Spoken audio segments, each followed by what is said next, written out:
ఒకప్పుడు చిన్న గ్రామంలో సురేష్ అనే యువకుడు ఉండేవాడు. అతను సర్వత్రా కష్టాలు ఎదుర్కొంటూ జీవించేవాడు.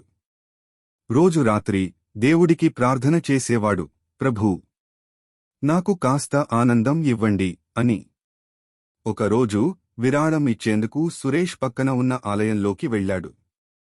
అక్కడ అతను ఒక పేద వృద్ధుడిని చూడగా, వృద్ధుడు అతని పక్కకు వచ్చి, నీకు కాస్త అండ అవసరమా అని అడిగాడు. సురేష్ హడావుడిగా తన పని ముగించడానికి వెళ్ళాడు. ఆ రాత్రి సురేష్ సర్వత్రా ఎదుర్కొంటున్న సమస్యలతో బలహీనంగా ఉన్నాడు. ఏ దిక్కు వెళ్లలేక అతను దేవుడికి మళ్లీ ప్రార్థన చేశాడు. ప్రభూ, నాకు ఒక మార్గం చూపించండి. తర్వాత అతను వృద్ధుడిని గుర్తు చేసుకున్నాడు. తన దగ్గర ఉన్న చిన్న మొత్తాన్ని తీసుకుని వృద్ధుని సహాయం చేశాడు. అత్యంత ఆశ్చర్యకరమైన విషయమేమంటే, అప్పుడు అతనికి మంచి ఉద్యోగ ఆఫర్ వచ్చింది. అతనికి దేవుని దయ, పీడల నుంచి రక్షణ మరియు తన మార్గం దొరికింది.